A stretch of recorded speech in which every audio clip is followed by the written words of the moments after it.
I'm so excited to talk to our next guest, of course, none other than the wonderful Nigel Farage, and I can't wait because there's so much around the world. Let's start with our mate Trump. So, 9-0 Supreme Court says you can't do this garbage where you'll keep his name off the ballot. His name goes on the ballot.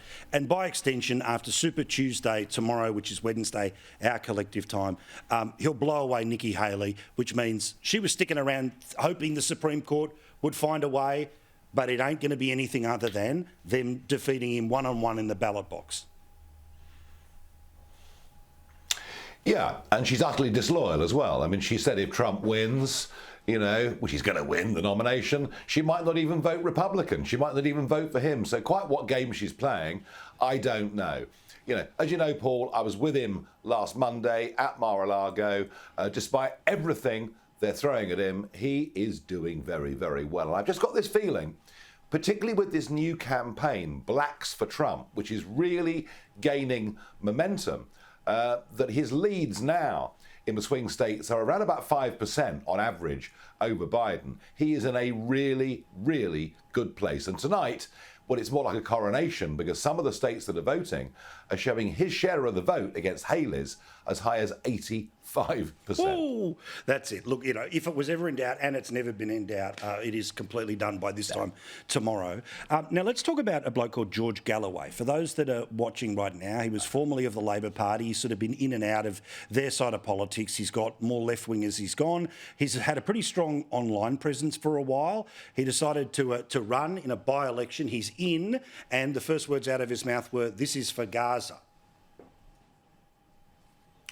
Yes, this is for Gaza. He appeared in the House of Commons. He was sworn in. I've been warning ever since the 7th of October that if we weren't careful, religious sectarian politics would come to England. We saw it for decades in Northern Ireland with that Protestant-Catholic split. Now it's coming to England. So Galloway gets elected on a Muslim vote. Being no doubt about it, it was Muslims that voted Galloway overwhelmingly. He appears in the House of Commons. Everyone's in denial. No, Nigel, you're wrong. This is not sectarian politics. And then Galloway stands outside the historic St Stephen's entrance to the Palace of Westminster and says the next election will be all about Muslims. And some of the things that his supporters, even his deputy leader said the night of the Galloway victory, there are more kids being killed in Gaza than died in Auschwitz. I mean, it's one of the most disgusting comments I've ever heard on British television, and it was live on GB News. We couldn't stop the transmission. This is a vehemently Israel-hating, anti-Semitic movement. And Galloway, what he will do is he'll peel votes away from the Labour Party. The Labour Party had the Muslim vote as a block vote. They're about to lose it. And the implications for our democracy are very, very serious indeed. Well, and this is playing out with Biden as well, right? Where there's a significant Muslim population in certain states that he needs to be able to potentially win the presidency again, but we'll all wait and see. But I think that is part of how we're seeing the American government. And I believe, after looking at what we've seen, say, with the State Department talking about it, the Australian and the UK government, that I think that Biden will end up formally recognising Palestine before the election as a way of trying to reach out to a certain section of voters. And this is frankly as a result of the policies that our countries have had for 20 years of, hey, everyone, whatever, and then it ends up that we end up importing a certain type of politics, don't we? We do, and I mean, of course, you know, we've all been told all diversity is good. Diversity is brilliant. Well, diversity is fine, but you have to have something in common.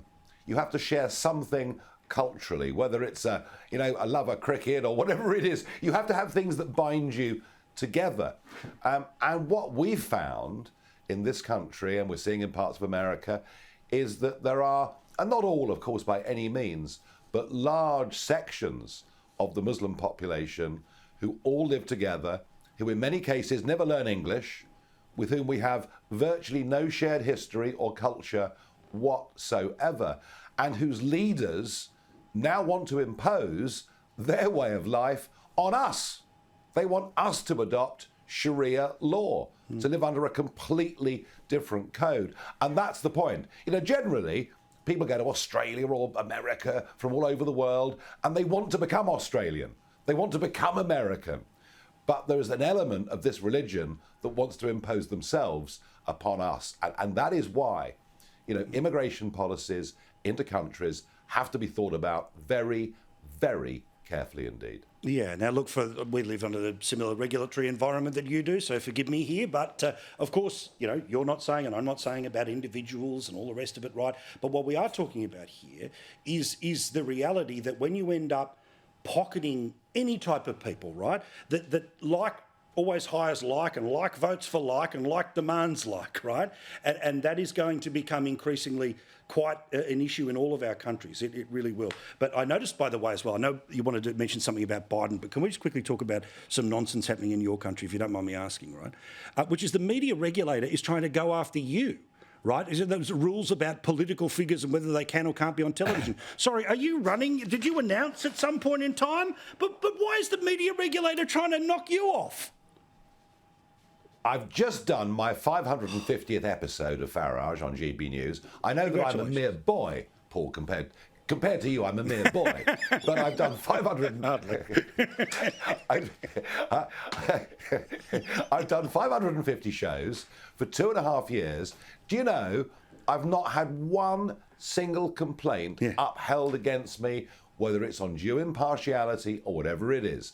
I was a politician, I am an issues campaigner and a broadcaster, and even I'm a celebrity, get me out of here. When I was in my jungle, put up on the screen, Nigel Farage, ex-politician. Yep. But suddenly, they've decided there has to be an inquiry. I wonder whether the fact we have a general election bearing down upon us, the fact that my show every night now beats the BBC, beats Sky, I wonder whether somebody in authority has suggested to the board members of Ofcom, get him off air, or you might not get your knighthoods. I mean, what a thing for me to say. But how could you? Cut his mic! Cut his mic! This is unacceptable.